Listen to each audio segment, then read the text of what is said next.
We have blocked most of that shit. They're just lying in order to get on our show. And if anything else, just put the phone up to your ear and go, ha ha, you rat fucks. You paid my favorite podcasters for this ad, and we all think you suck. Hold hands and close your eyes. It's midnight, and you're listening to the Ghost Story Guys. Welcome to the Ghost Story Guys. I'm Brennan Storr. I'm Paul Bestel. And this is the show where we talk about spooks, specters, and all the other things watching us from the shadows beyond the campfire. Some conversations only make sense after the sun has set, and this is most definitely one. Thanks for tuning in. This is episode number 225. And we're coming to you from that tiny mountain cabin you dream about, but can never quite reach. Paul Bestel, my friend, how you doing? I'm doing very well, thank you. Very well. How's yourself? I'm not as good as Good Boy, the horror film you and I were talking about on our last recording session that I got to see on Friday, which was very good. Even knowing that the dog came out okay, boy, it was stressful. Yes. Hopefully I'm going to try and fit that into my hectic calendar of events this month. In your restful October. Yes, absolutely. Absolutely. I mean, it kind of looked that way for both of us. I've got listeners coming to town tomorrow night for dinner. I've got an interview with CBC Saskatchewan on Wednesday. And then Thursday, I'm flying to Victoria. Mm-hmm. And Friday, I'm catching up with AJ and Sarah, some friends of mine from Victoria who also run the Mystere Creations podcast. So yeah, it's both of us are busy. Good. That's what I like to see. Next week's pretty chilled. I've only got 2 recordings next week, so that'll be a little bit better. And then the week after, I've now got 3 cinema viewings the following week because I'm going to see Queens of the Dead as well now. Oh, very cool. That's the Tina Romero film? Yes. Yeah, I saw the trailer over the weekend and I thought, actually, this might be quite good. And there's some banging tunes in the trailer. I've heard good things. I can't remember which festival it just played it, but I read good reviews coming out of it. And you know, Paul, it just occurred to me, there's a reason we're so content and busy. This is our season. It is October. We are fully in the swing of Halloween. And this is our first of 2 Halloween episodes for the month of October. I'm really stoked. Absolutely. I've already started by watching one very underwhelming and strange film.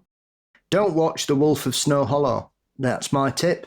It's a very odd film that doesn't seem to know what it is. I quite liked The Wolf of Snow Hollow. Have you seen it? Yeah. It's a Jim Cummings film. I really enjoyed it. Is that the one where the guy, you're not sure if he's basically having a nervous breakdown through the entire film? Yeah, and it turns out, spoilers, that he's got like a suit. Yes. Like a claw or something. Yeah. Yes. Oh, right. I thought the ending just made no sense at all. I was like, what? Interesting. What? Are you telling me this guy's walked around bending his back? And why has he started killing people? What's going on? No. We've all had those days, Paul. Well, true. So, yeah, there was bits of it. I mean, it was, I would imagine it was supposed to be a dark comedy horror, I think. I'm not sure. I think so, yeah. I think that's the register that Cummings usually kind of pitches at. Yes, Julie lasted 45 minutes and went, I can't be bothered with this, I'm going to bed. But then she's just watched Nosferatu, and then at the end of it, she's asked me to tell her what's happened. Oh. Okay. When a lady and a monster love each other very much, Bren gets married. She did also say, oh my God, how big's his willy? At one bit. That's why he talks so slowly. He's got to lug that thing around. It's all the blood. Yeah. It's run out of his head. It's like that urban myth they used to tell us as kids growing up that Peter North couldn't get an erection because his willy was so large that if he did, he'd pass out. And I was like, well, hang on a minute. How did we know that happens? So even at 14, I thought that was bollocks. Your childhood. Oh, boy. Did your friends' parents not have porn night where they invited all the mates round to have a meal and watch porn? Well, if they did, I was not on the guest list. And I can't say I'm real sorry about that, Paul. Can't say I'm real sorry about that at all. All sitting there, buying chips, watching porn. And we'd be out at way playing on Spectrum. Oh, it must be a Yorkshire thing. Yeah, there was a glass bowl with a bunch of keys in it. I don't know. I was playing video games. Once when we had friends over, I think it was during the pandemic, I had subscribed, because I subscribed to this video club where I get these, a certain number of free movies, or not free, but movies every month. First year I did it, they had this add-on because the same company also restored and released vintage pornography. And so one year, the first year I did it, my friends were like, well, you gotta pay the extra $200 to get all the pornography too. And I thought, I'm not really going to watch a bunch of vintage porn, but for the novelty of it, for the plot, I thought, okay, fuck it, fine. So I upgraded the extra $200. So I still have the stack of most of it still in the shrink wrap, this vintage pornography. Again, lovingly restored in 4K. Great, I guess. But one time, our friends, it's another couple, they were over, and we finished watching whatever movie we were watching. And we've been drinking, and we say, hey, this is pretty funny. Let's, you got all this vintage porn, right? So we put it on. And of course, it's 70s stuff. So there's some run up. There's credits. There's a little bit of plot. And then it all just starts to happen. And you just realize, nope, we are, this is not happening. Pause.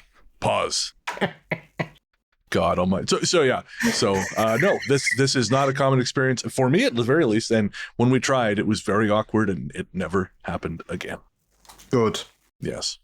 So again, nothing we tell on this story is going to be as frightening as what just happened between Paul and myself, but we're sure going to try, because this is our first of 2 volumes of Halloween listener stories. We're very excited to share them with you. We have some really cool stuff lined up.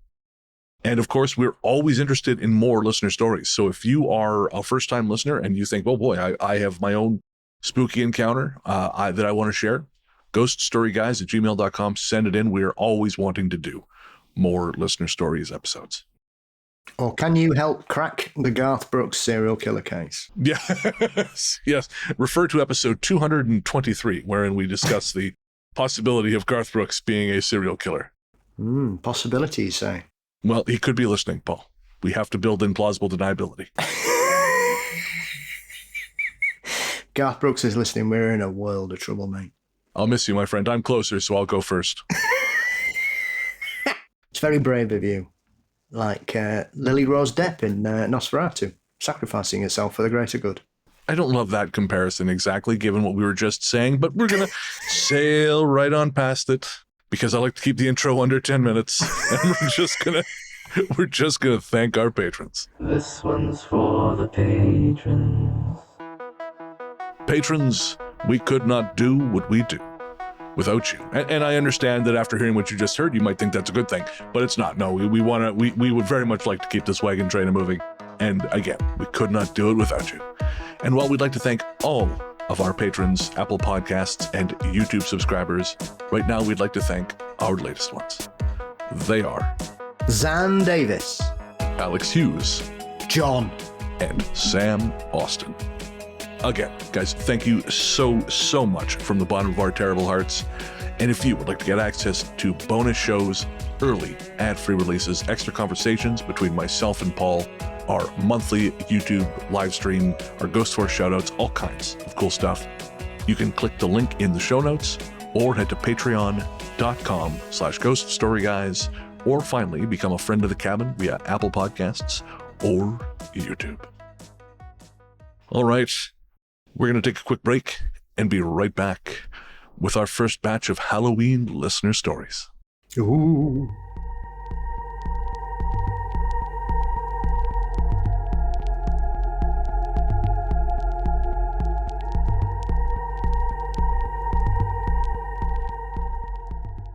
Our first story is titled Life's Lesson from Temeza via Rehan. Dear Paul and Brennan, I've been a long-time listener and a big fan of your show. I'm writing in response to a story from 2 years ago. Your recent episodes reminded me of the promise I'd made in my last email to share my mum's stories from her time living in a haunted British-era house. After much convincing, my mum finally agreed to write it down, and I'm attaching her story here for you. I hope you enjoy reading it as much as I enjoyed listening to her recount it, and perhaps you'll consider sharing it on the show. Thank you as always for bringing us such wonderful stories. I truly look forward to every episode. Wishing you all the best, with love from Guwahati, India. God bless. Rehan. Our expectations from life rarely take shape. Still, we cling to our hope, as hope keeps us alive. We often wish for a better life in a better place, but in my life, I've adjusted to whatever life handed me. In my service life, my biggest problem was my transfers and postings, and as a bank officer, my husband, too, was posted outside the state for most of the time. When I was transferred to Margarita from Jorhat, it was like a bolt from the blue. My twin children were 6 months old, and my husband was in Patna. I had already completed 6 years in Jorhat, so I didn't have much of a case to object to this transfer. But looking at my condition, the compassionate deputy commissioner allowed me to continue for a few months till my husband managed to obtain a transfer to a nearby place. Miraculously, my husband managed a transfer to Digboy. That was a big relief. My father, who was my friend and guide, encouraged me to shift, as he had also served in Margarita before I was born and was familiar with the small town. After a month or so, with bags and baggage and my 9-month-old twins, I joined my offices in Margarita. The next hurdle was finding a place to stay. There were only 2 quarters, one for the BDO, the Block Development Officer, and one for the CO. So naturally, an EAC needed to find a rented place. Anyway, I got a house without any modern amenities near the SDO office and was compelled to settle for that. Somehow I managed to stay in that house for almost 2 years, battling a bunch of problems, from having to carry water from a bore well to escaping attacks by wild elephants at night. Holy shit.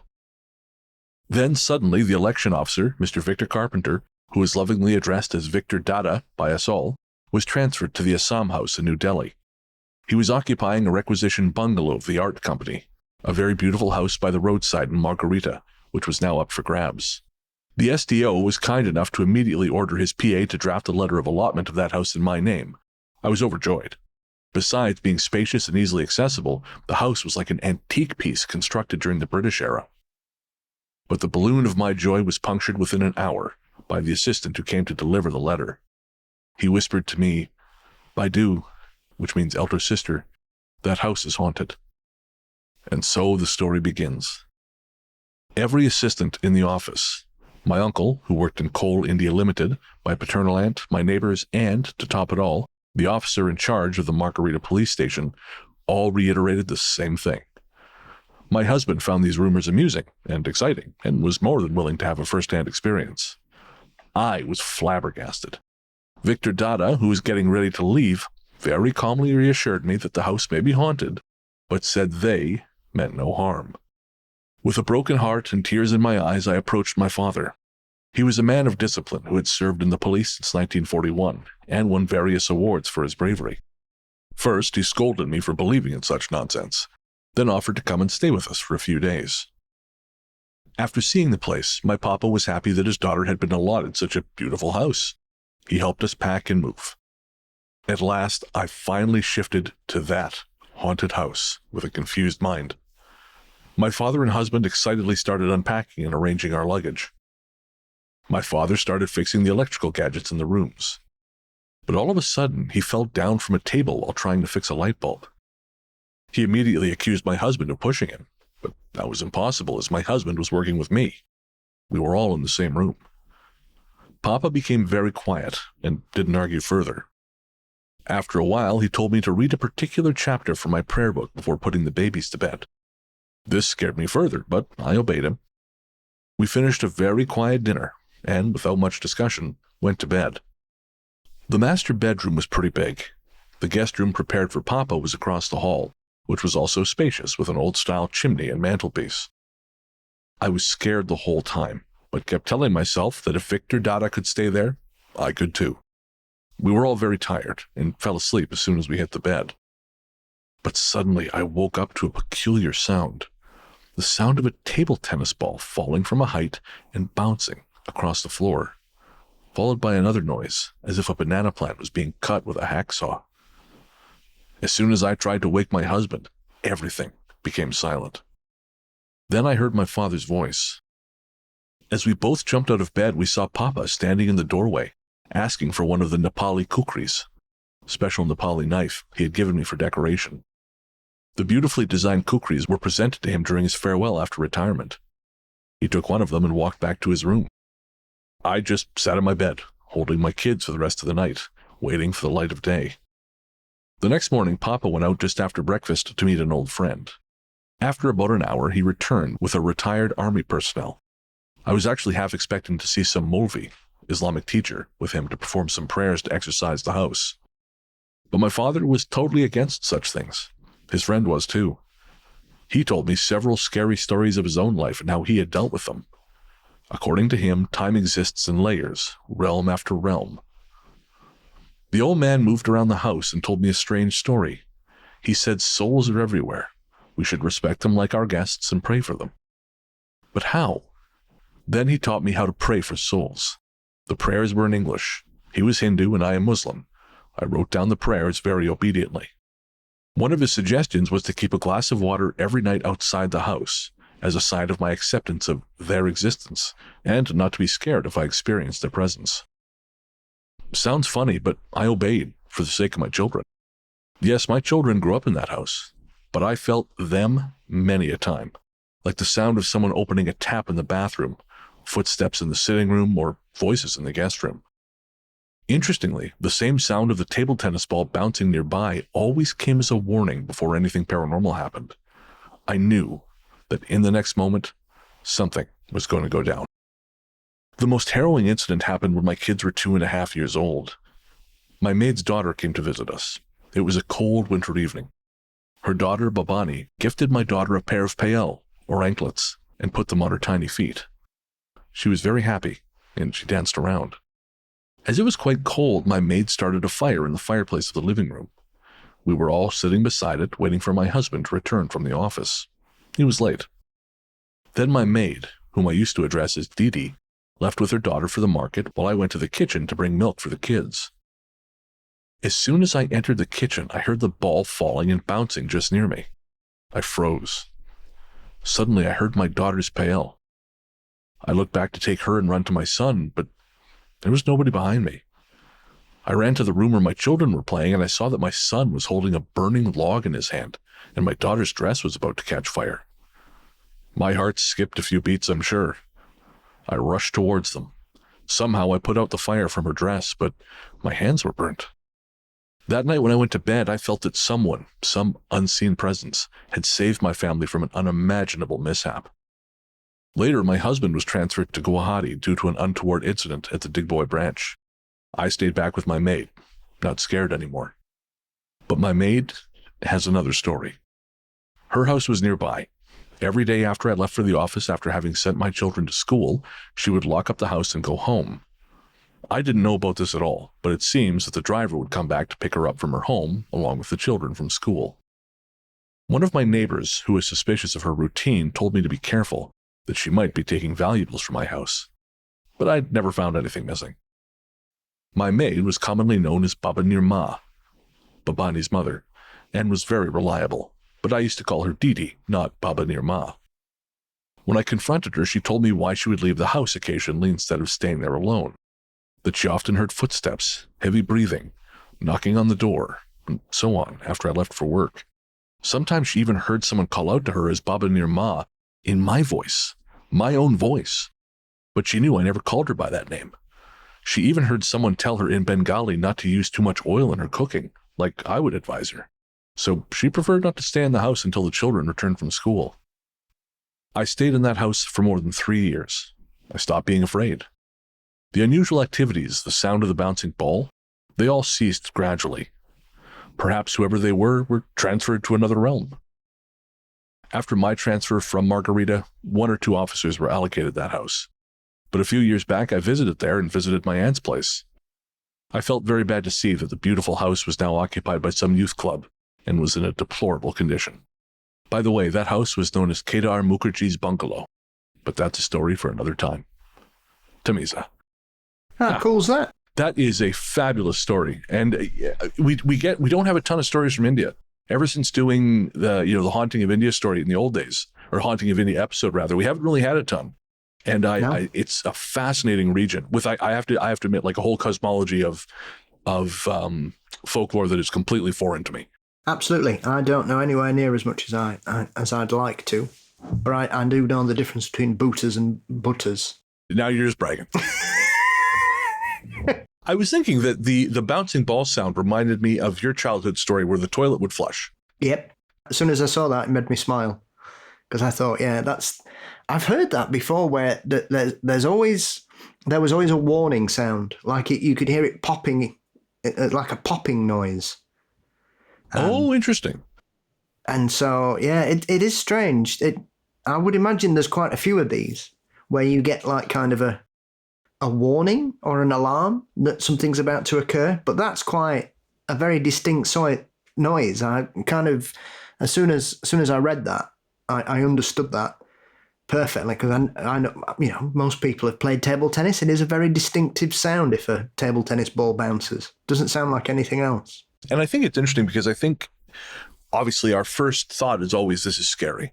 This is sinister somehow because it's unfamiliar to us. But really, aside from the strangeness of it, there doesn't really seem to be anything. And I guess the father being pushed, that's obviously aggressive. But other than that, it doesn't seem like it's aggressive or malignant. It just seems strange. Yeah, and the fact that it seemed to stop to help her catch before her daughter caught fire. I mean, that's no small thing. No, exactly. I think sometimes you can look at it and take the negative. Well, has that caused that situation to occur? Or you could take a step back and say, did that actually alert the mother to the potential danger that was about to occur? I tell you, I wish ghosts had stopped me from doing some of the dumb shit I did as a kid.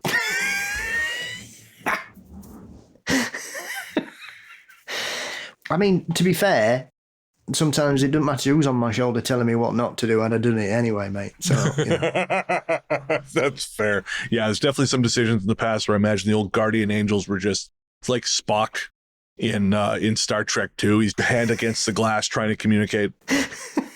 Don't do it, you idiot, you absolute jacket. No, there it goes. Because I don't know much about the lore of India, I was digging around. And I guess it makes sense these would exist there because it is such a big place, but it never occurred to me that India would have ghost towns. Of course. I mean, it's massive. It's the second most populous country in the world. I'm not sure how many, 1.2 billion people live in India now? Sounds right. There's only China, I think, that's got a larger population currently. And it's a massive, it's essentially a subcontinent. It's that large. But it's all the way up. It's a place full of rich lore. It's got a very strange and tragic history in certain aspects, and it's a region with a long-held traditions of folklore, magic, and mystery. So there's a lot of all. If you go from the top of India is the Himalayas. So we've got stories of the Yeti and things like that from that particular area. And then you go all the way to the south, and they've got stories of mermaids. And then in between, you've got everything. Really, mermaids? Yeah. Oh, no shit. Big stories of mermaids, India, Sri Lanka, Bangladesh, Pakistan. Obviously, depending on who you are, because I've heard stories in Pakistan, and they presume that they're jinn. Oh, of course. Manifesting themselves as beautiful women. Like the story I heard from Somalia. That was a mermaid in the sea trying to encourage people into the water to die. Oh, that was when your coworker told you, right? Yes, yeah. Yeah. To his uncle back in Somalia, yeah. Right. Well, for folks who don't remember that story, would you mind telling it real quick? Yeah, so my friend who I work with, Ahmed, was telling me about this uncle of his who would walk home along the beach every night. And after a few months, he started hearing some kind of singing that seemed to be coming out of the sea. And so he started to walk a little bit closer to the surf, and he could essentially see a beautiful woman there singing and beckoning him to him. But he sort of resisted and carried on his way. But this started to happen all the time. And so he spoke to an elder who gave him some sort of advice and guidance on how to ignore it, but was basically told it was a jinn trying to tempt him into the sea to come with them, and no one would ever see him again. And so he made his peace with what he was required to do, and it seemed to deal with it. So yeah, it was fascinating, because obviously I had no insight into those kinds of stories at all. So it was really fascinating to be told that, because it gives you a complete insight into it. Of these stories cross continents, religions, belief systems. It doesn't matter. Strangeness seems to walk in every aspect of the world. Thank you, Rayon, so much for this story. Please thank your mother for us. We're honored to have her story, and we deeply appreciate you taking the time to record it and send it in. From Megan. Listening to episode 50 currently about weird dreams, seeing past loved ones, and it made me remember a few things. I'll preface this by saying that I've never seen a ghost, or even anything that I attribute to being a ghost, but I have had a few strange dreams that are somewhat relatable to my past loved ones. In October of 2016, I lost my grandpa whilst I was at work. I had an idea that he was going, but my parents told me I should just go to work anyway. I'm sure in retrospect now, they were just trying to save me the complete heartbreak of seeing my grandpa withering in his final moments. But I never got to say goodbye, and this devastated me. Well, it came to the day of his funeral, and his wife, my grandma, was still with us, but on our way to the funeral, she also passed. It was very sudden, and the EMS said she'd passed before she'd hit the ground. Honestly, it was just incredibly poetic. They couldn't have lived without the other. They were the soulmates. Before my grandma passed, about a week prior, she told my dad, my aunt and my uncle that she'd been visited by my great-uncle, her brother-in-law, in her dream. He told her that it was getting time to go, and everything would be okay. He'd see her on the other side, and she was not to worry. It was very difficult for a lady such as her. As sweet as she was a natural worrier. Anyway, I lost both of them in the same week. It was incredibly difficult, but it's been almost a decade now, holy smokes, and not much word from either of them, unless you count this. I've had dreams where, instead of speaking to either of them, it's as if I'm reliving the past, sitting in their kitchen with the radio on, Grandpa with his nose in a newspaper, and Grandma sipping her coffee next to me. But I could tell this was a memory of sorts, and I remember feeling very upset. How dare, instead of being able to talk to them, I only got to see them again.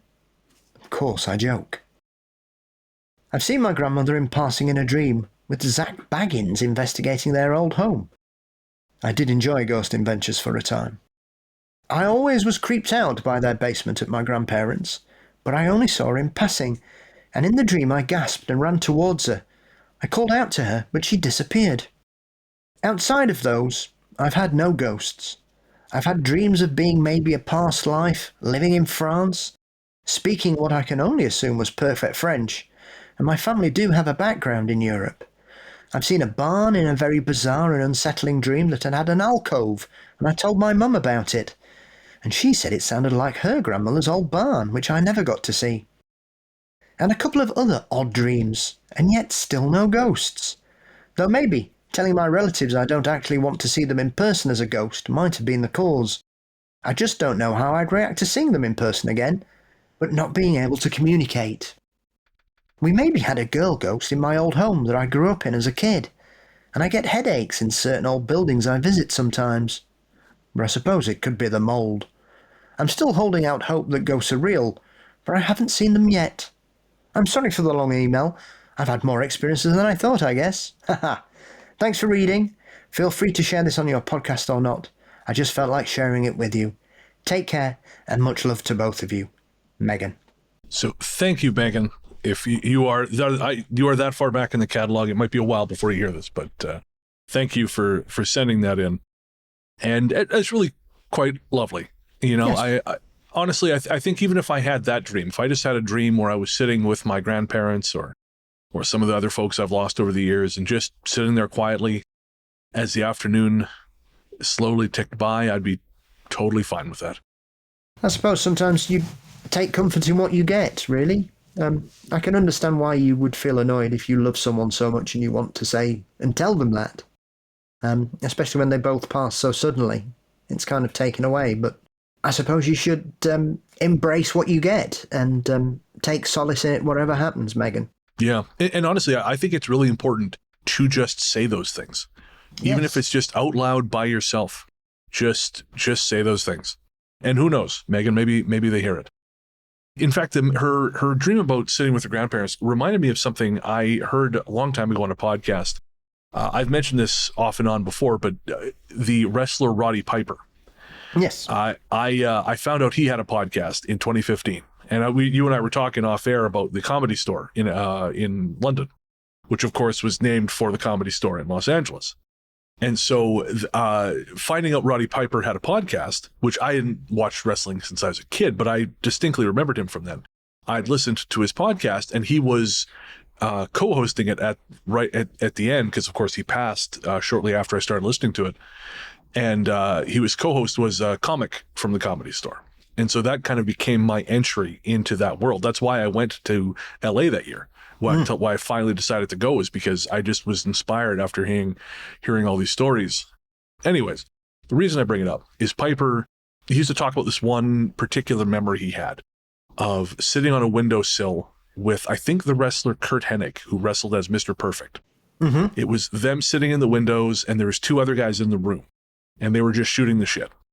And he paused during his recollection of this memory, and he said, man, of all the people in that room, I'm the only one left alive.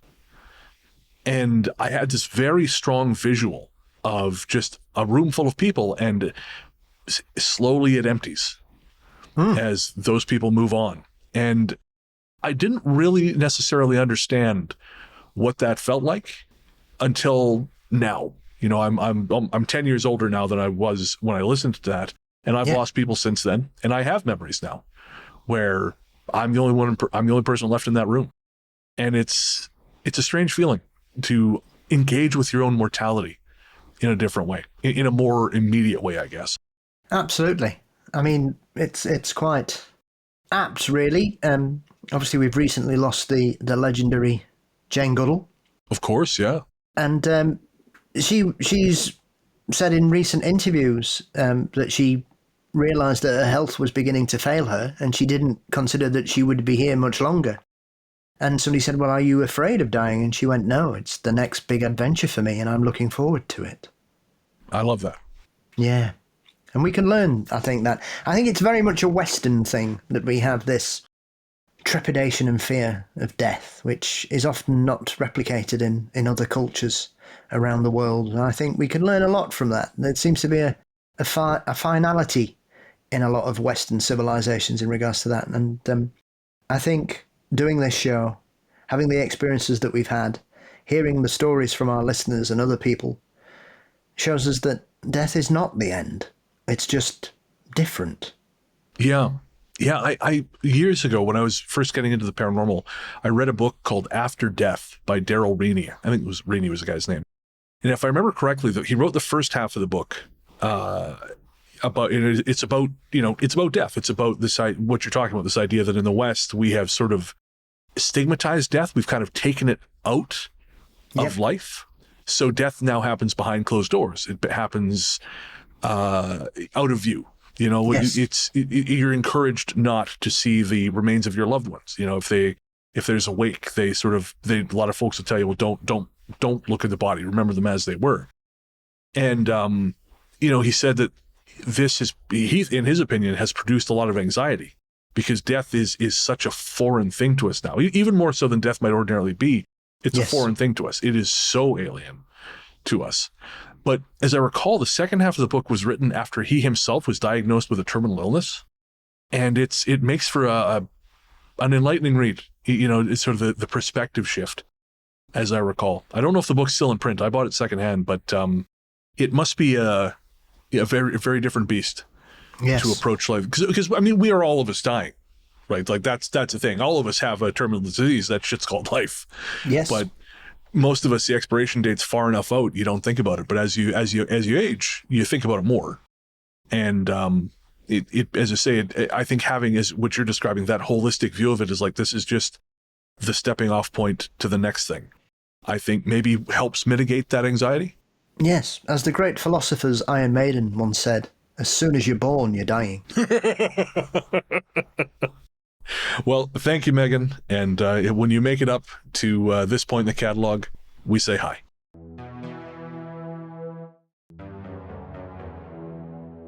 This next story is from Stephanie. Stephanie says, "Hey, Brennan and Paul. I've been a patron for about 2 years now, and I've enjoyed listening to you for even longer. You guys keep me company through my boring work commutes and my much less boring crafting and video game sessions, and for that, I've got to thank you. I also wanted to thank you for the mental health message you give toward the end of every episode. It's something I've always appreciated, and especially so now that I'm recovering from a bad reaction to some new antidepressants and trying to get my life back on track. I've wanted to share my experiences with you guys for a while, and I figure now's as good a time as any to get these written down. 1. My great-grandmother on my mom's side, Stephanie, who also happens to be my namesake, has had a few paranormal coincidences around her. When she was alive, she would dream of a Christmas tree shortly before someone in the family would die. She passed a couple years before I was born, but I believe I met her 2 decades later at a party for my grandparents' 50th wedding anniversary. It was at a banquet hall, and I'd been hanging around some extended relatives and friends of my grandparents all evening. At the end of the night, my mom and I had gone to the bathroom and were heading back into the hall proper to grab our stuff and go, when a strong floral perfume stopped me in my tracks. There was no one in the immediate vicinity, especially as the party had been clearing out for a while, and it was such a distinct smell, unlike anything I'd encountered before, although it felt distinctly old ladyish to me. I certainly didn't smell it when I was making the rounds with the other guests earlier. My mom smelled it too, and got a grin on her face as she said, "Do you smell that? That's your great-grandmother, Stephanie." I looked at her in disbelief as we both sniffed the air, and the smell vanished after a moment. "Gone now," my mom said. I asked her if this had ever happened before, and she said yes, she'd smelled her grandmother from time to time in the years since she'd passed, though not as frequently now as in the first few years since her death. Most of the time, these were random, innocuous visits, but Mom told me about one particular incident while she and my dad were going through their divorce, when I was about 2 or 3 years old. My mom had been in the basement doing laundry, while my dad fiddled with something upstairs. May have been his ham radio, or maybe he was doing dishes, something like that. She heard a loud crash from the floor above her, followed by my dad swearing, like he dropped something and hurt himself. Then she smelled my great-grandmother. She interpreted these things in succession, as Grandma Stephanie visiting from beyond the grave, just to take her own little revenge on my dad, and then let my mom know. "Yep, that was me. You're welcome." My mom's whole family was pissed with my dad for the divorce, and to be fair, he was a POS then and now, but apparently that extended to my family who had already passed on as well. 2. Separate from this incident, my dad's always seemed like a very haunted person generally. Things just happen in a lot of the places he's lived. In one apartment he had while I was in high school, weird things occurred around the bathroom. One night when I was visiting him for the weekend, we were sitting on the couch with one of his cats and watching a movie. Suddenly, the cat sat bolt upright, staring across the hallway into the bathroom, ears lowered and hackles raised. My dad and I looked at each other confused, because as far as we could tell, there was nothing there, just an empty, dark bathroom. I tried petting her to calm her, but she ignored me. She crouched lower and lower until she'd had enough of whatever it was and slinked under the couch. My dad joked, "Do we need to call an exorcist?" She eventually came back out after about an hour or so, but I noticed her and the other cats side-eyeing the bathroom for the rest of the evening. I wouldn't think much of this on its own. I've owned cats and know they can be little freaks. Except for a separate incident that happened on a different weekend I was there. I was in the bathroom, had just finished washing my hands, and opened the door to find a gummy red glob on the carpet just outside. It definitely wasn't there when I walked in, because I watch everywhere I step and would have noticed the contrast of the dark red against the beige fabric. The only thing I can compare the glob to was coagulating blood. I checked myself, checked over the cats, none of us were injured or bleeding. I called my dad over from the kitchen to see it, and I think he tried to play it cool for my anxiety-ridden sake by just picking it up with a tissue and flushing it. But when I brought the incident up to him years later, he said, "Yeah, that was weird." I've tried to think of a logical explanation for my own peace of mind, but I didn't notice any injuries on myself, my dad, or either of the cats that could have caused it, and whatever caused it only took a minute or two while I was in the bathroom and left no trail. I'd always felt uneasy in that apartment, and usually slept with the lights on, but I felt like my fear had been validated after that day. Thankfully, he only lived there for a year, and nothing else happened. I've tried to look up info about the property since that might have helped explain if anything happened in that bathroom, ownership, history, crime records, etc., but to no avail. 3. The next apartment my dad lived at. I never had any bad experiences or felt any weird vibes, but according to him, he had to keep something at bay from me, and he only told me about this after he'd moved out. He'd experienced little weird things here and there, like light switches turning on in the other room when he knew he'd left them off, but for a time, they were things that could be more or less explained away. One cold night, he'd been boiling a big pot of water on the stove to help heat up the apartment. He turned off the burner and left the full pot on the stovetop before going to bed, cats in tow.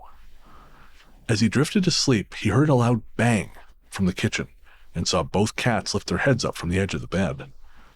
He got up, went to the kitchen, and found that the pot was now on the floor. Strangest part was, though, it was sat upright with a ring of water surrounding it, as if someone had picked up the pot by the handles and slammed it to the floor, spilling water in all directions, rather than being knocked over on its side or something. He told whatever it was, "Okay, I know you're here now. You can stay and I won't call a priest so long as you don't scare my daughter." I never had any experiences at that place and never felt uneasy as I had with the first apartment. I guess his deal worked. Last story. This one's about my grandfather, and it's the one that chilled me the most. There's a few generations involved here, so I'll try to keep them all straight as I tell a little of the backstory. My grandfather's paternal grandfather, Joseph, came over to America in the early 1900s and married a woman named Johanna. They bought a house and had 6 children who all grew up there, most eventually moving out to start their own families. The youngest of the 6 children, my great-grandfather, was the last to remain in the house, and he got married, had my grandfather, and raised him and his brother there. When I was younger, my grandfather told me a story about what he'd see at night sometimes in that house. As a little kid, he'd often sleep in the bed with his mother and father. While lying awake in the dark, he'd sometimes see a group of dark hooded figures enter the room and stand in a circle around the bed. That's all they ever did.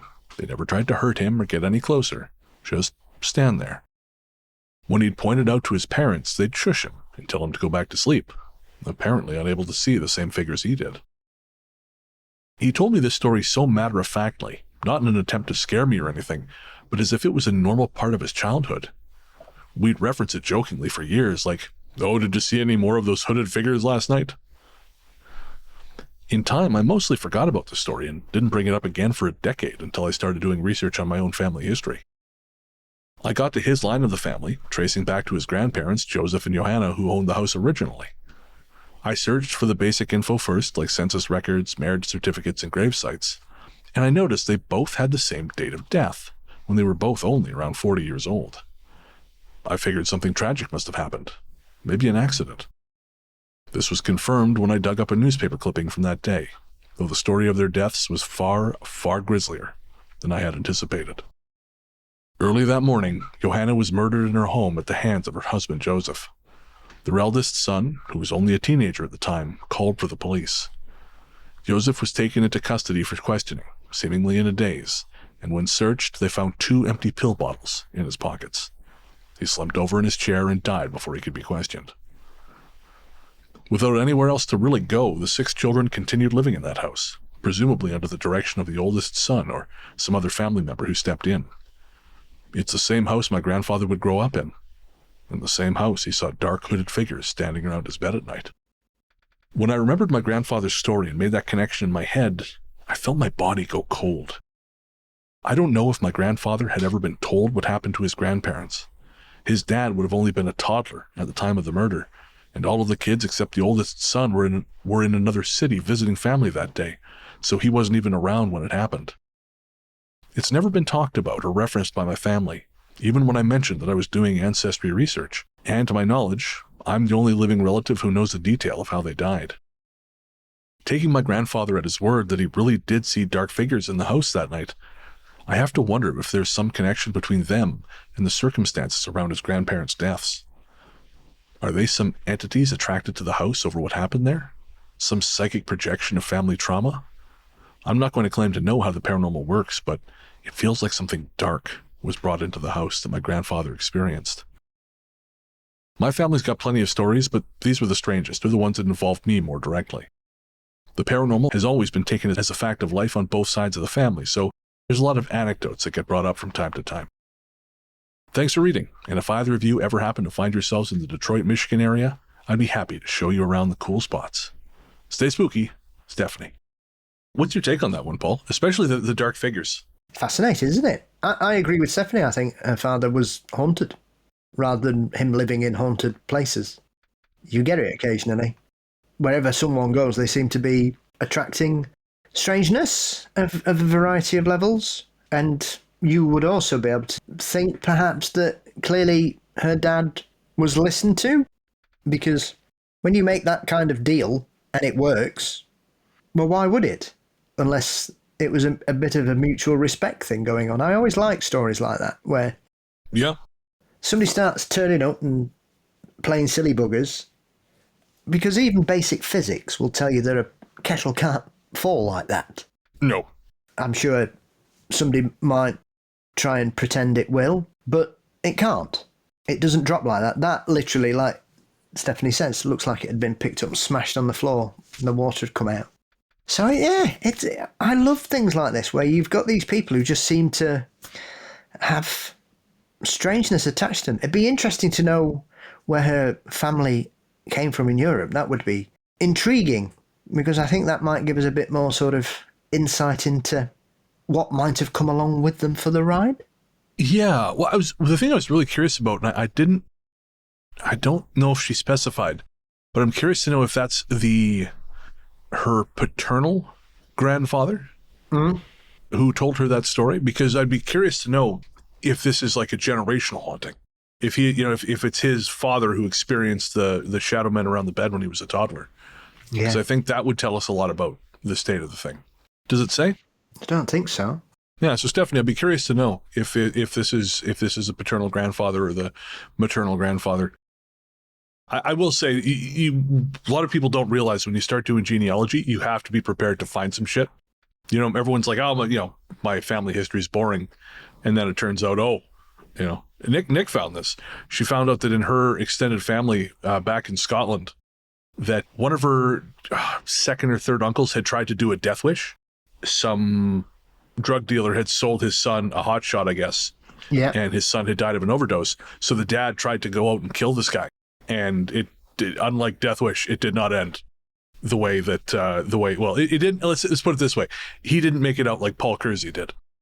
And there was another one in the family who, I think it was the son killed the mother over money. So it's, and Christ, my family, like we put a shitload of work, because I've got so many adoptions, especially on with the men in my family. And so it's taken a long time to like figure out who I'm actually, like where I'm actually from. And boy, I'm from a long line of real motherfuckers. It's insane. Like, I had a vasectomy because I just know I don't have the patience and focus needed to raise a child. I know that about myself. I've always known that about myself. But seeing that I am the best case scenario for men in my family, I'm so fucking glad I did it. So yeah, sometimes when you start looking into the past, you realize that shit was just as complicated back then as it is now. It's very strange. People always ask me about this. I'm not really interested. I don't know why. Probably because there's a lot of scumbags. Yeah, no, that's it. Especially and it would uncover a whole tranche of bollocks on my biological father's side. I've no interest in knowing about him, his life, my numerous other half-brothers and sisters that he's scattered all across South Yorkshire. I don't care. That's at it. all. So I'm not really bothered. Why I would be interested in someone that tried to kill me and my mum when I was still in the womb, I don't give a shit about. No, 100%. Fuck them.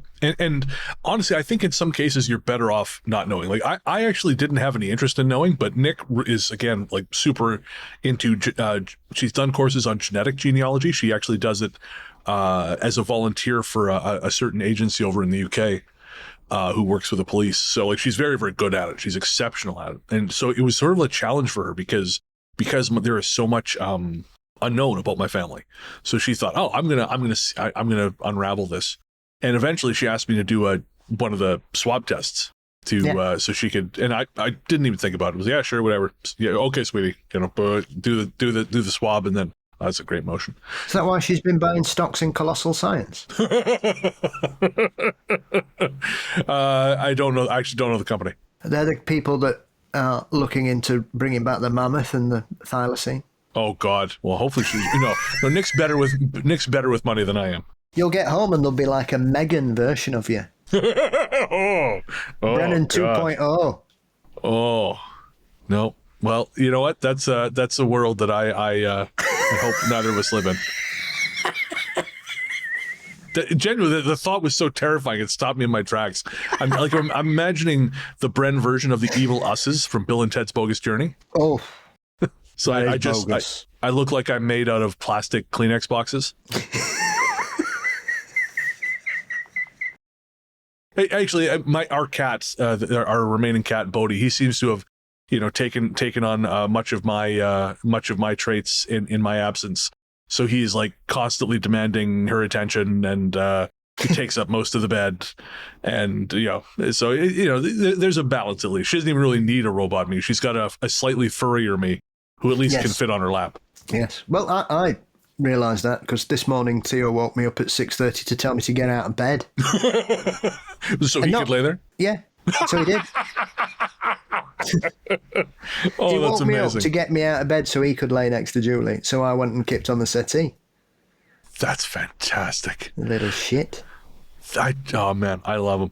They're such sons of bitches, but I love them. He's going, I'm like, oh, what is it, baby? What's the matter? Straight on behind me, under covers. Fuck off, Dad. Settee, eh, Dad? Ta-da! All right, mate. Oh man. Sleep well. Oh man. So Stephanie, thank you so much for sharing those stories again. They're really, really great stuff. And yeah, if you happen to find out which side of the family that those grandparents were on, or if you know, just tell us again. We're both very curious to see if that's a generational thing. Very much so. The Haunting of Near Vancouver, from June. Hi, Paul and Brennan. It wasn't until I was listening to your Hauntings in Vancouver episode that I remembered a little ghostly experience that I'd had. Snuggled next to the city of Langley is the township of Fort Langley. It has one of the first company forts of the Hudson Bay Company in the area, and over time a little town grew up around it. The fort still exists and is currently run as a historical site with costumed employees and educational programs. One year, the management of the site decided they wanted to create ghost walking tours during October, and how they acquired their ghost stories is incredibly clever. They sent letters to every single household in the area around them, asking for any ghost encounters or supernatural experiences. The stories of the ghosts were repeated again and again by seemingly two non-connected households were the ones that they used in their tour. I highly recommend this ghost tour. The stories are fantastic and the guides are phenomenal storytellers. The first time I ever went on the tour, we were passing a tea house and boutique called the Little White House. I asked if there were any ghosts in that building, and the guide stopped and looked at me in a calculated manner. Yes, he said, but we normally don't talk about it. Someone in the group asked why, and I'm sure we were all expecting some spooky story or a tale of warning. Because, he continued, the tragedy that happened there wasn't that long ago, and there are still people living in the area that had connections to the girl that had passed away. Now, before I tell you the tale he told us about the Little White House, let me tell you of my experience of the place. As I said, it was currently a tea house boutique, but it hadn't always been. It was originally built around 1913 as the house of the very first doctor in the area, a Dr. Benjamin Marr. Around 1930 it was sold to other families to occupy and was eventually converted into the Little White House in 2000. My mum and I love high tea, so we've been to this place a handful of times. The very first time, however, was my most memorable experience there. The building looks like a house that has been converted into a store restaurant. It has a downstairs living room with a fireplace, stairs to the second floor with the food bedrooms, and only one single bathroom in the whole house on the main floor, which must have been miserable. We were waiting for a table to open up for tea, so we were walking around the first floor looking at trinkets for sale. As I stood next to the fireplace, I suddenly started feeling nauseous and almost like I was underwater. I told my mum and she told me I must simply be very hungry and to walk it off. It was seemingly good advice, since the nausea went away as I moved away from the fireplace. Yet the feeling of being underwater did not. My mum started up the narrow stairs to the second floor, and I dutifully started up after her. After the first step, my legs went weak. I felt like I suddenly weighed twice what I was. and my legs were like jelly after a hard workout. Confused, I hauled myself up after my mum by pulling up on the banister. There didn't seem to be any reason to have jelly legs, as I certainly hadn't done any working out in the last few days. I started to think, maybe something doesn't want me here. My mum and I walked into one of the bedrooms, and after a few minutes, I went to check out a separate room. This room was larger, full of beautiful clothes, hats and shoes for sale, with this weird little room tucked away in the corner. It had a door that was shut and locked, because I obviously had to try, and it looked really out of place. This whole room felt uncomfortable, although it was bright and airy as the rest of the house was. As I was standing, looking at that little room with the shut door, I happened to look down. Next to a selection of cute little slippers was a mirror on the floor that was tilted so you could see your shoes. I could see my feet, and I could see the feet of someone standing maybe 2 steps behind me, wearing some old tennis shoes. I looked up and behind me, surprised that I hadn't clocked someone else coming into the room behind us. But there was no one there, of course. I looked back in the mirror, and nothing was there either. Since I'd glanced at it for only a second, I'd immediately told myself I must have imagined it, or saw a pair of slippers, and my mind turned it into something else. Yes, it's all in my head. I was convinced I'd saw nothing, but I still told my mum I was going downstairs to wait by the restaurant for our table.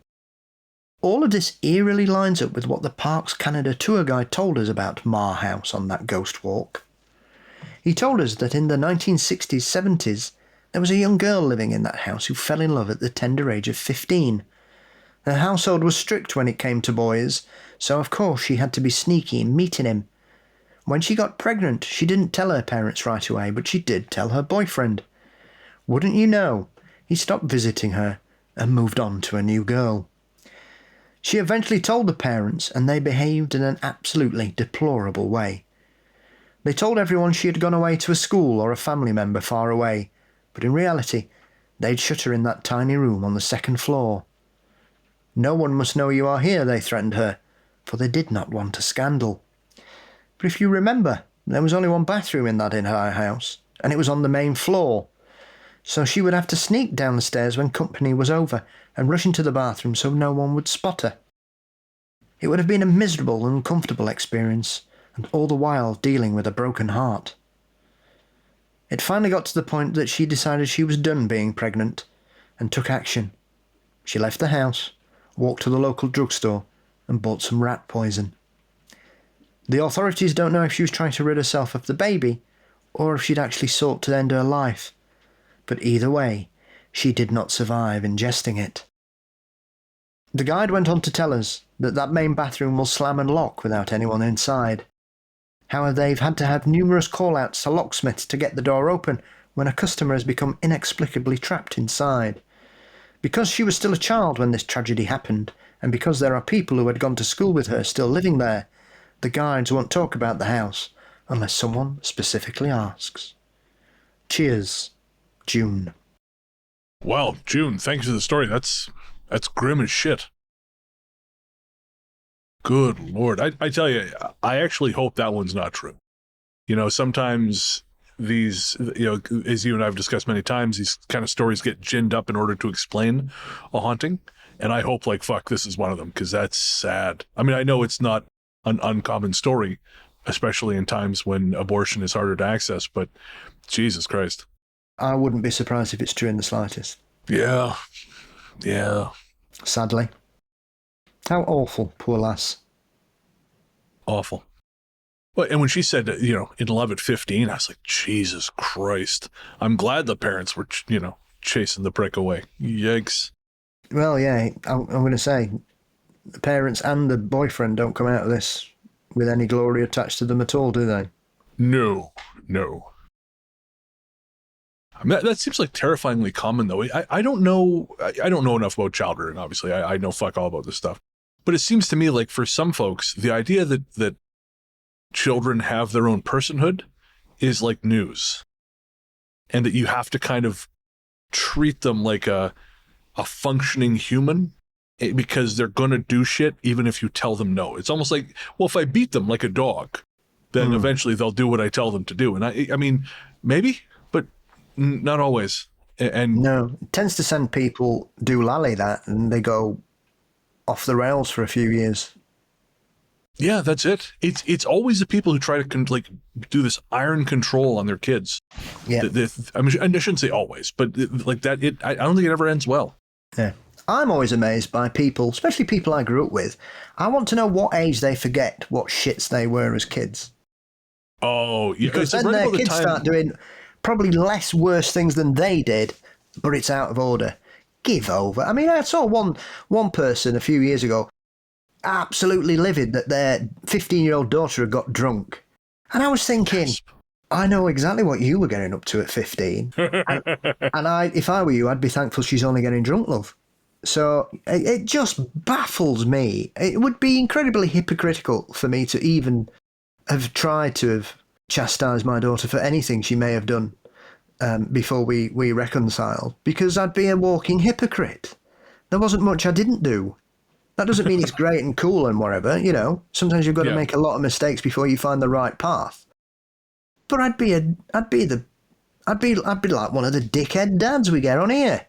You know, do as I say, not as I do. I hate that. I've always hated that kind of thing. It's what's always caused me problems in my life. I hate people who have that do as I say, not as I do attitude, because I can't function like that. No chance. You can't set rules for me and yet not abide by them. That's nonsense, and I'm not having it.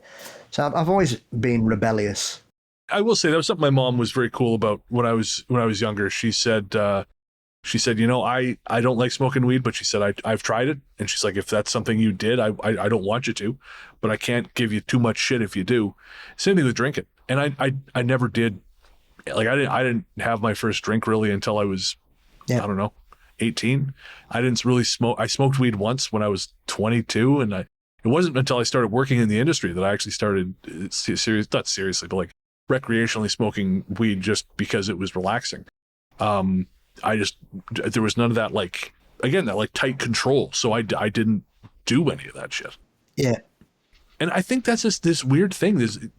People get horny for control because they think it's how you solve problems. And they forget, like you said, when they were kids and someone tried to control them, that they rejected it. And I think it's laziness. I think the illusion of control appeals to lazy people because then you don't have to navigate the complexities of these things. You can just say, nope. No. Of course, it never fucking works. Yeah. Or because they had such a shitty childhood, they want their kids to have a shitty childhood. But that's not how it works. You're supposed to try and do better. Be better. That makes me crazy.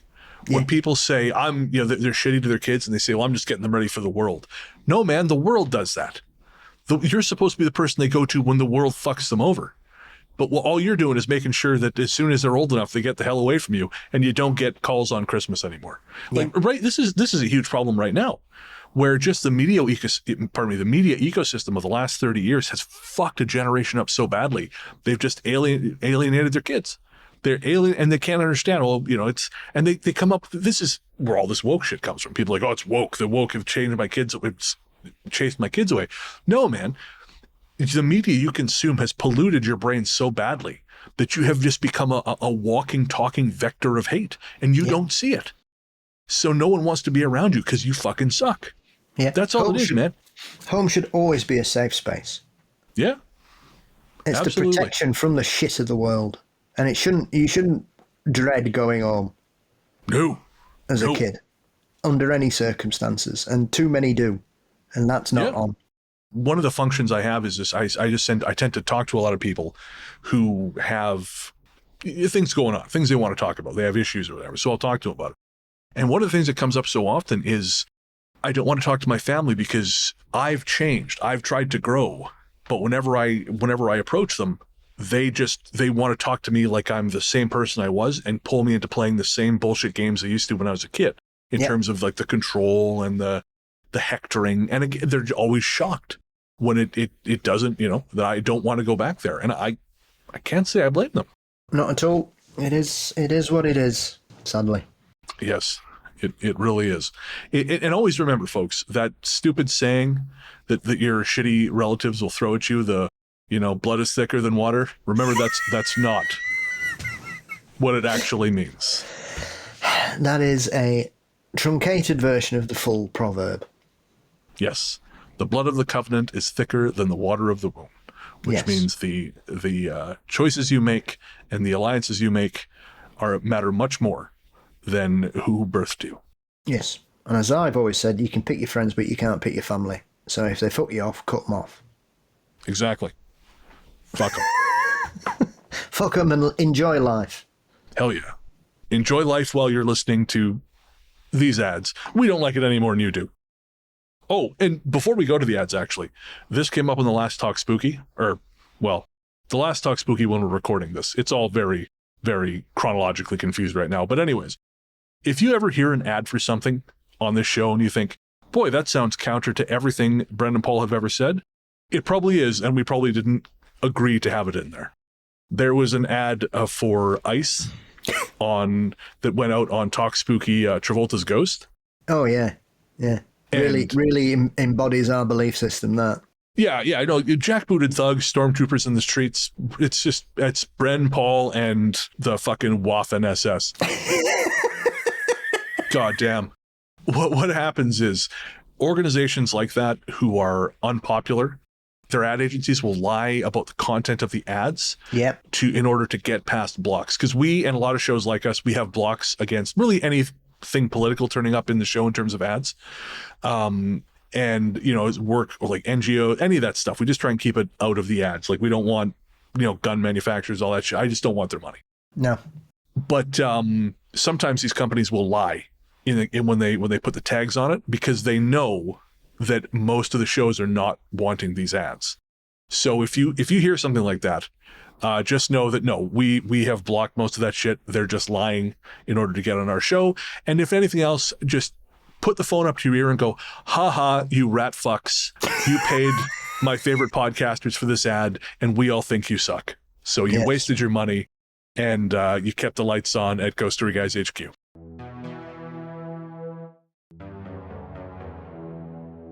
Our last story for tonight is A New Resident from Diane. Hi, guys.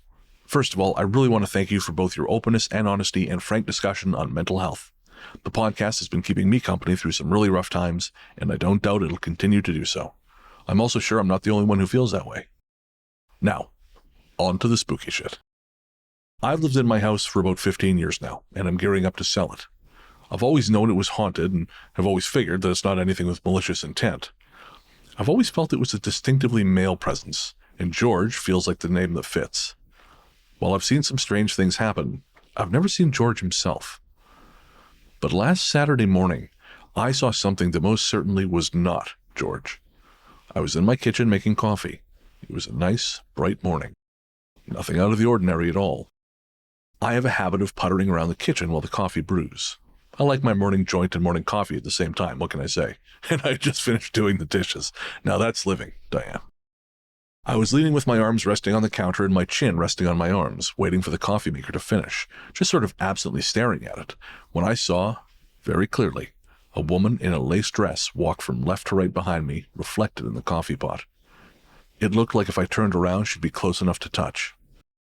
Now, I've both read and used the expression, I jumped out of my skin, in my own writing, but let me fucking tell you, that's the first time I've ever actually experienced the feeling myself. I spun around so fast I whacked my arm on the oven door handle, and panic had seized me by the throat. I live alone, and I was absolutely not expecting to see anybody walking behind me. I thought someone was actually in the house. Pretty sure I had 3 heart attacks and died twice in the time it took me to turn around. There was nobody in there, and once I was able to breathe again, I started trying to recreate the reflection over and over in as many different ways as I could think of. I felt like a lunatic staring at the coffee pot like it held the answers to the deepest secrets in the universe. No matter what I did, I couldn't recreate it. I don't know what I saw for sure, but I feel a lot better about selling the house now. Keep doing what you're doing, bringing some much-needed levity into the world. I love both GSG and Fear Daily. If y'all are ever in Edmonton, it would be my pleasure to take you for dinner and a beer. Diane. Well, Diane, that's a deal. I've got family in Edmonton I keep meaning to visit, so maybe that'll happen one of these days. And Paul, I got to say, I'm sure you know this. Diane has Diane has found the secret recipe, which is just enough caffeine paired with THC to create that magical tension where everything feels A-okay. Yes. Yeah, it's a great place. Damn. Yeah. Nothing quite like it. Again, if you just get the right mix, which I know kind of makes you sound like a James Ellroy novel, you know, where they're drinking like booze to take the edge off the Benzedrine, to take the edge off the heroin. But it just works. Enough of the 90s. Let's move on, mate. I'm actually struck. I'm struck by how similar this is to our experience when you saw someone walking behind me. Yeah. But I wasn't stoned. Neither was I. I'm never flying when we record. No, I couldn't. I've tried drinking. It just makes me sleepy. Stoned, I would be pointless. Christ, you saw what happened when I had to take allergy medication. But no, Diane, that is really cool stuff. I think Edmonton is a pretty haunted place because, as I've mentioned before, my cousin lives there and his house is deeply, deeply haunted, or at least was. I don't know if he lives there anymore, but it was not a nice place to be. Next Talk Spooky, we'll be talking to Brian Baker of the Superstitious Times, whose new book is out, Eerie Whispers. And they talk a little bit about Edmonton and that as well, kind of trying to sort of tease apart the connections between its phenomena and the sort of the lore of the region. Yeah, so there's a lot of unpicking to do, I think. Yes, yeah, and I hope we get a chance before we descend into yet another dark age, you know, before the electricity goes away and we're hitting each other with sticks again. Well, some people would say that Canadians are very good at hitting each other with sticks. Hey, man, it's we got to be good at something as a nation. And although as I record this, we're doing pretty good at baseball. We kicked the Yankees' ass 2 games in a row. Of course, I'm probably jinxing the Blue Jays as I say this because, you know, these things never go well. But, you know, if they do lose, don't tell anyone I said it. Yeah, the Yankees are a bit like the Cowboys, aren't they? They're the Cowboys of baseball. Yeah, they are. Soulless. I was in the city for the first game of that series, and you could tell every time something went well, this great hue and cry would rise up throughout the entire city, like it was a living organism. Yeah, it is quite. When you're not in a ground and you hear a big cheer, it's quite. It's emotional, even if you're not really into it. It does kind of lift you. Yeah, it was pretty cool. And then, of course, the downside to that is when we were heading home for the night, the traffic getting onto the freeway. If I could have just, you know, hoisted the car on my shoulders, I could have walked it through that shit faster than I drove. And my car's small enough, I might have been able to if I really tried. Yes. Why not? Give it a go next time. Man torn in half trying to lift car. Local idiot torn in half. Traffic gets backed up because an ambulance called because someone's destroyed his spine. Have you ever seen the documentary Pumping Iron? Yes. The Schwarzenegger one. Yeah. Because there's a scene in there where they followed Franco Colombo, one of the competitors, to Italy, but there was fuck all to film him doing. So they literally have a section where he's helping lift someone, like the end of someone's car, not for any reason, just because they needed to show him doing a thing. Yeah. It's a bit, it's a bit different. World's Strongest Man's a bit different these days, isn't it? Yeah. We've moved on from one guy just kind of picking up part of a lotta. Now they've got to do things that make you squint even just watching them do it. It's like, Jesus, wet. We have one of the Strongest Man heats here in Sheffield every year. So it's a Christmas tradition in the UK that the World's Strongest Man is always on over Christmas and New Year here in the UK. Oh, really? Yeah. Don't ask me why. That's just how it's been as long as I've been alive, Brennan. They have shown the World's Strongest Man over Christmas and New Year. It's half an hour a day, 5 days a week. They go around the world, and here's Eddie Hall. Help! Right. What are we doing today, Eddie? I'm throwing a wanging tyres. It's just, what? I'm pulling a semi-truck with my teeth and all that. What are you doing here? Oh, this stone weighs 300 kilograms. And he must lift it up and put it up. What? What? How do you find out you're good at that shit? Just everyone else at the rock quarry is dead. You're the last man standing, and you're like, huh? Yeah, absolutely. I'm not sure how you would come to that. I mean, I think a lot of them sort of transition from powerlifting and then basically go, well, I'm sick of lifting weights. Where I need to start wanging about trucks and enormous tires off giant cats and things. I guess that's it. You get sick of loading the bar. Eventually, the bar just starts bending. Yeah. And they're chasing you out of the village with torches and pitchforks because they think you're a golem. Yes, absolutely. So it's it's integral to a British Christmas. The world's strongest man. as much as a Christmas edition of the Radio Times, the Snowman, and repeats of Morecambe and Wise is the world's strongest man. These are all staples of a great British Christmas. What brings us together? I'm just imagining Santa Claus just punching his way through your chimneys. Pre-workout and gear. That's how Christmas happens every single year. That's why Rudolph's nose is glowing. Bringing gains to all the girls and boys. Good for them. I started lifting weights again a couple years ago just because I was in terrible shape. And again, when I was younger, I was obsessive about it, right? You know, always trying to get bigger and stronger. Now it's just like, I just want to not be weak. So I started following a couple of YouTubers who kind of specialize in that thing, you know, like how to maintain strength without ripping your tendons in half or shooting a needle in your ass. And what's hilarious is how mad some of these bro dudes get at the idea of science-based lifting. Just like the notion that this pick up and put down heavy thing they do, there might be someone who actually knows how it works. And it's not just some combination of rage and protein shakes is hilarious. They feel so threatened. Yeah. Well, I suppose it's all down to what you know. I know a friend of mine, Chantel, it's transformed her life. And she's one. Oh, really? She started doing it, I don't know, 5 or 6 years ago, before the pandemic, I think. And she's become an incredible power lifter. She's won competitions and all sorts. And that's awesome. And she seems to be doing really well, and she's loving it. So all power to him. If whatever it works, if it works for you, it works for you. You know, do what you want, man, woman, whatever. If you want to get into it and it works on a physical or a mental level, then good for you. It's all about how it makes you feel. Oh, absolutely. No, I couldn't agree more. And so again, thank you, Diane, for your story. I'm glad you're selling the place. Good luck. I hope the lady in white does not follow you to the new one.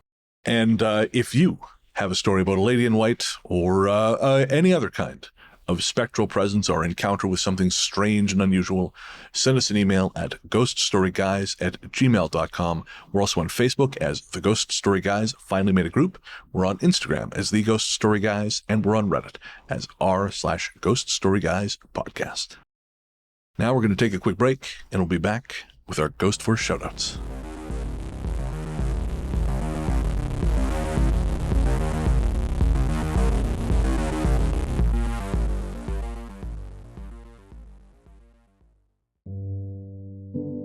Hey there, listeners.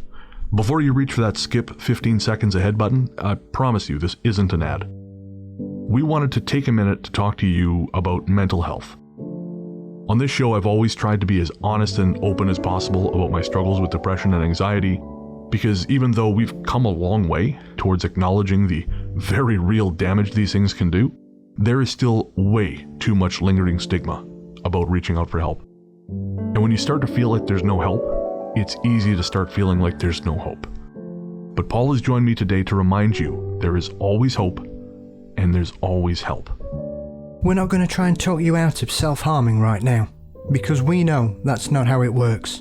Instead, what we wanted to do was tell you something now and hope that should things get bad, you'll remember it and make a phone call or send a text message before you make any permanent decisions. As someone who knows all too well just how important mental health can be, it's never too late to reach out. In Canada, the number to call is 133-456-4566. In the USA, the new number to call is 988.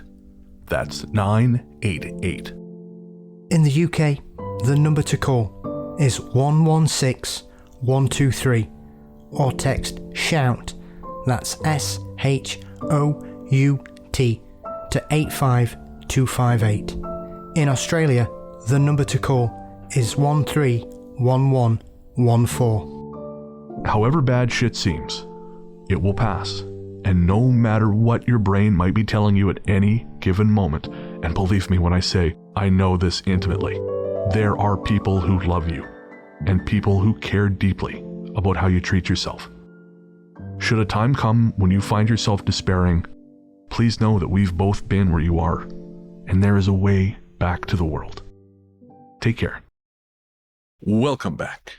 The Ghost Story Guys are Luke Greensmith, who helps us find our stories. He's also host of the Luke Lore podcast, available everywhere fine podcasts live.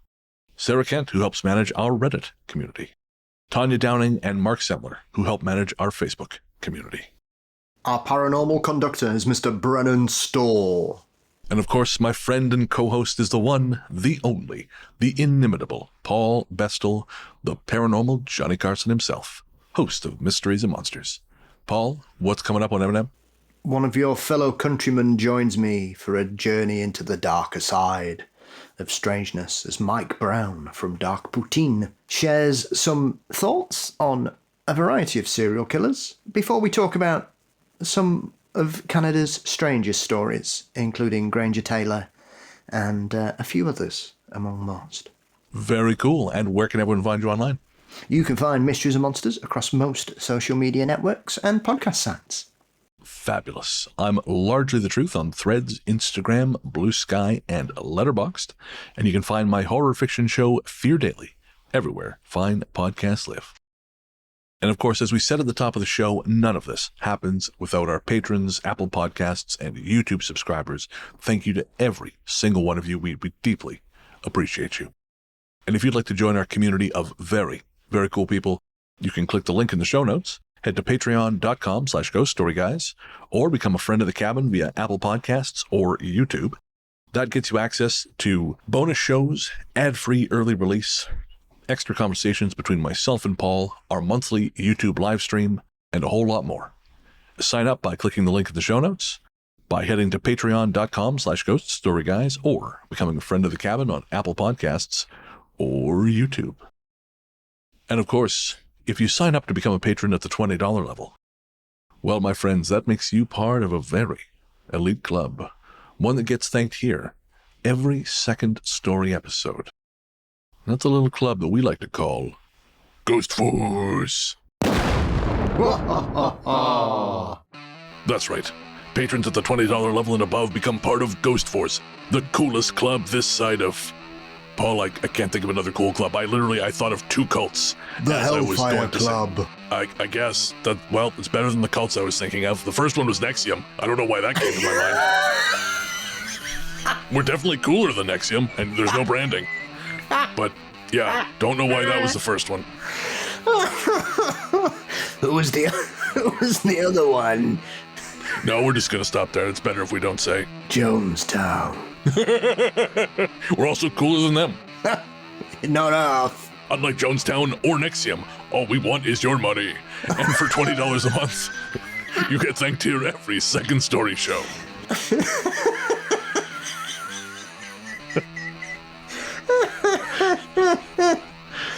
This time around, the members of Ghost Force are... Atham Saragon. Amy Chamberlain. Crazy Mom Canada. CT. Dextrous. Eric Abel. Gabrielle Hernandez. Hannah Brown. Jade Moores. Jenny Bonanani. Jenny Bonanani. Jenny Bonanani. Jason R. Slaughter. Slaughter. Jennifer Mullen. Joseph Como. Kissing Kate Barlow. Liam Hudak. Mara Noriega.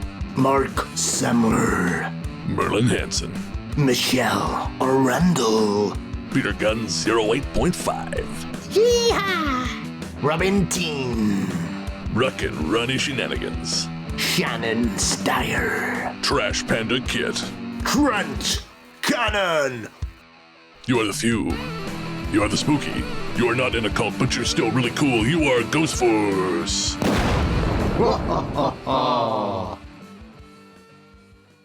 For real, guys, we appreciate every single one of our patrons, but the Ghost Force folks, you are crazy and we love you for it. And if you want to have your name read out there every second story episode, that's once a month, head to patreon.com/ghoststoryguys. Click the link in the show notes. Or, actually just those two. Unfortunately, Apple does not have tiers, so we can't do that on Apple. And we've had some folks message us saying they've had to drop out of Ghost Force because obviously the economy is in fucking free fall right now. Don't worry about it, guys. We get it. We get it. You do what you got to do to stay safe and stay whole, and we'll still be here when you get back. Paul, my friend, any guest spots coming up? I'll be on an episode of Supernatural Circumstances in the next few weeks, pissing all over the Warrens. That's the Lord's work right there. I'm trying my best. As for me, I was recently a guest on Jason Hewlett's show Paranormal Theories. I'm not sure when that'll air. We recorded it a little while ago. He said it was well in advance, but that should be coming out soon. It was nice to chat to Jason again. It's been about 2 years since he and I had a conversation, so good to catch up. And I will be on CBC Saskatchewan. I know, yeah. I tell you, Paul, it's the one good thing that's ever happened on LinkedIn. And I was thinking about getting rid of LinkedIn because it's just a worthless piece of shit. And then I got this lovely message from one of the producers at CBC Saskatchewan. So we're gonna be having a chat on Wednesday. And again, I'm not sure when that airs, but if it does, I will. I'll put a link in the blog as we always do at ghoststoryguys.com. And like I said, you'll find all of our appearances archived along with all the show notes at ghoststoryguys.com. And while you're there, you can grab some t-shirts, stickers, mugs, all kinds of good stuff. And again, that's all at ghoststoryguys.com. Our theme song, Radio, Into the Darkness We Go, is composed and performed by Peter Kursov of Pizzanta Music. Find more from him by searching for Pizzanta Music wherever you get your tunes, or by going to nightharvestrecordings.com. And of course, that is the Ghost Story Guys house label. And I think that's going to do it. We'll be back next week, but until then, into the darkness we go.